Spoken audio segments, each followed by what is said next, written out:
প্রিয় দর্শক, আমরা এখন আছি ভোলা সদর বাংলা স্কুল মোড়ে, যেখানে অন্যতম ব্যস্ততম একটা সড়ক। এখান থেকে আপনারা যদি দেখেন যে বিভিন্ন শ্রেণী পেশার মানুষ তাদের কাজকর্মের জন্য দৌড়াচ্ছে যাচ্ছে।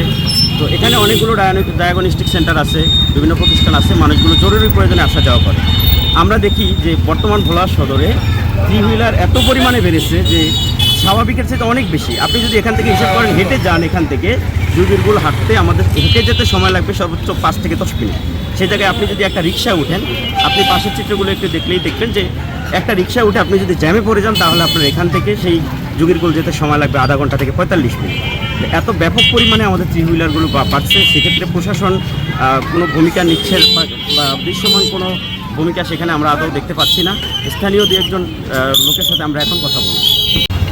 বর্তমান যে ভোলা সদরের পরিস্থিতি বলতে গেলে যে থ্রি হুইলার যে গাড়িগুলি আছে এতে কোনো কন্ট্রোলিং নেই, কেউ কারো কথা শোনে না এবং ট্রাফিক বিভাগ যে আছে তাদের ভূমিকা এখানে প্রচলিত। তাদের যে দায়িত্ব তারা সঠিকভাবে পালন করতেছে বলে এরকম আমাদের চোখে পড়তেছে না।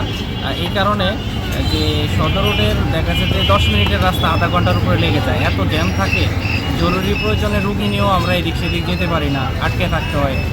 সামান্য বিষয়ে তারা এতটা জ্যাম সৃষ্টি করে, এতে জনগণের ভোগান্তি এবং সাধারণ মানুষ যারা পথচারী চাকরিজীবী তাদেরও ভোগান্তি। কোনো 1 ঘন্টাও সময় লাগে সিরিয়ালে যেতে গেলে, এই তো কম হয়।